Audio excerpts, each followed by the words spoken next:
Hey guys, what's up? This is Shivdeep from e gadgets for you. और इस video में मैं बात करने जा रहा हूं एक बहुत ही महत्वपूर्ण चीज के बारे में। वो है अपग्रेडिंग योर स्मार्टफोन्स।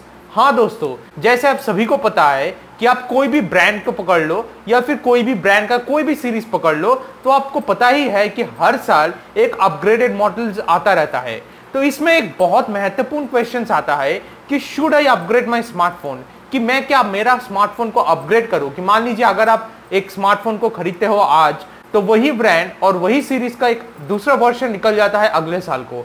तो ये कुछ टिप्स है और इंपॉर्टेंट इंफॉर्मेशन है जो कि आपको पता रहना चाहिए और उसके बाद एनालिसिस करना चाहिए उस हिसाब से, और फिर डिसीजन लेना चाहिए कि हाँ मेरे को अपग्रेड करना है कि नहीं। So let's get started. तो गाइस, सबसे पहला पॉइंट जो आपको कंसीडर करना चाहिए वो है प्रोसेसर। आप पहले तो आपको यह जानना पड़ेगा कि आपका स्मार्टफोन की सिर्फ फोन, एसएमएस, व्हाट्सएप इसके लिए यूज होता है, ना कि सोशल मीडिया पे यूज करते हो, हेवी गेमिंग करते हो, मल्टीपल एप्स रन करते हो। ये पहले आपको जानना और ये पहले आपको समझना बहुत जरूरी है। उसके हिसाब से आपको डिसीजन लेना है कि कौन सा फोन में कौन सा प्रोसेसर है जो आपका ये सारा काम कर सकता है। अगर आप हेवी गेमर हो और अगर सोशल प्लेटफॉर्म्स को रेगुलरली यूज करते हो, तो आपको एक स्मार्टफोन लेना चाहिए जिसका प्रोसेसर स्पीड थोड़ा हाई है। जैसे मान लीजिए क्वालकॉम स्नैपड्रैगन 620, स्नैपड्रैगन 625, 626, और अगर बात किया जाए मीडियाटेक तो हीलियो X30 प्रोसेसर जो है वो भी बहुत अच्छा प्रोसेसर है स्पीड के हिसाब से। तो ये वाला चीज आपको ध्यान में रखना चाहिए कि प्रोसेसर स्पीड आपको लेना है। हाँ, अगर आप हाई एंड स्मार्टफोन्स पे जाते हो तो क्वालकॉम स्नैपड्रैगन 820, 830 ये सब तो बहुत अच्छा चिपसेट्स है ही है। अब इसमें आता है क्या कि अगर आप हायर प्रोसेसर में जाओगे तो आपका प्राइस तो थोड़ा बढ़ जाएगा उसमें।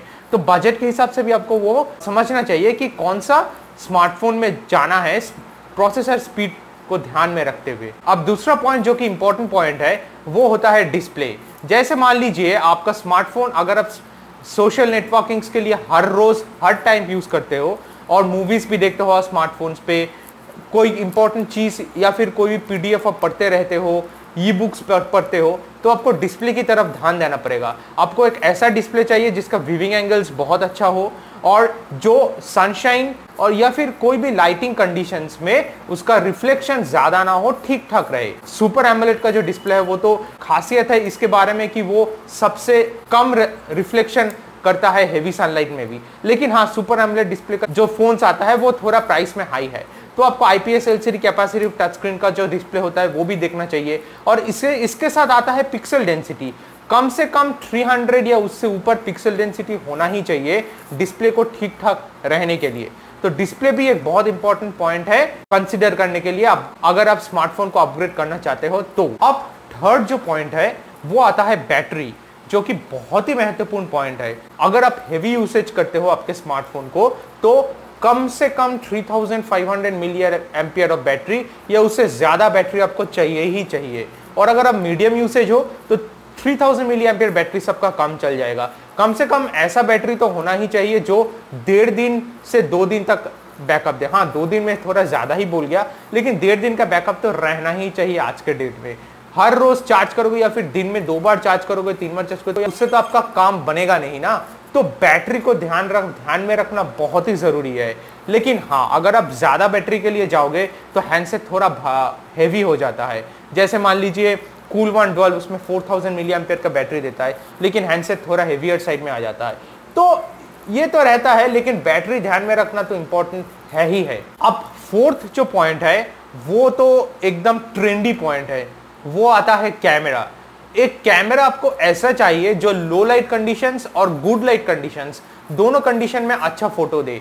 और आपको ऐसा भी एक कैमरा चाहिए जो बहुत इजी टू यूज है, क्योंकि हर एक टाइम में आप सेल्फी लेते हो, कोई भी पिक्चर्स क्लिक करते हो, तो इजी टू एक्सेस वो तो रहना चाहिए कैमरे के बारे में। तो अपग्रेड करने से पहले आपको ये ध्यान में रखना चाहिए कि उसका कैमरा कैसा है, अगर आप बहुत ही एक सेल्फी लवर हो तो। और लास्ट में आखिर में जो पॉइंट आता है वो होता है स्टोरेज।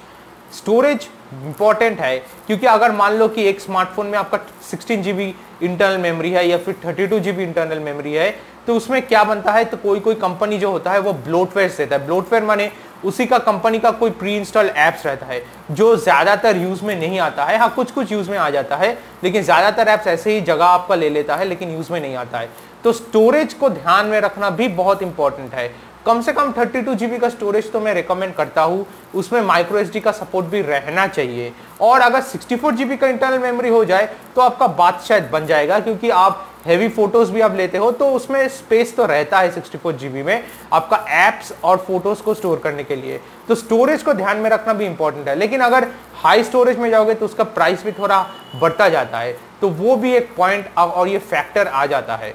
लेकिन फिर भी ये सारा इंपॉर्टेंट पॉइंट्स है, ये 5 इंपॉर्टेंट पॉइंट्स आपको ध्यान में रखना चाहिए पहले अपग्रेड करने के लिए स्मार्टफोन को। तो आपको पहले पूछना चाहिए कि ये पांचों जो पॉइंट है वो अभी के स्मार्टफोन पे कैसा है, और जो आप लेना चाहते हो उस स्मार्टफोन पे ये पांचों फैक्टर कैसे वेरी करता है, उस हिसाब से आपको डिसीजन लेना चाहिए। होप सो ये वीडियो हेल्पफुल रहा आप सभी के लिए। जितना हो सके इसको लाइक कीजिए और शेयर कीजिए सभी के साथ, क्योंकि नॉलेज और इंफॉर्मेशन सभी के साथ बढ़ना चाहिए। और अगर आपका क्वेरी और कमेंट आप ट्विटर और फेसबुक में देना चाहते हो तो #eGadgetsForYou को यूज करना मत भूलना। अगर आप यूज करोगे #eGadgetsForYou तो सारा क्वेरीज मेरे तक आ जाएगा और मैं उसको मॉनिटर करके आंसर भी दे पाऊंगा। और अगर हर रोज ऐसे ही न्यूज और टेक न्यूज आप पाना चाहते हो तो मेरे चैनल में आके नोटिफिकेशन का जो बेल है वो ऑन करना मत भूलना। सो इस वीडियो के लिए इतना ही। That will be it guys, bye for now.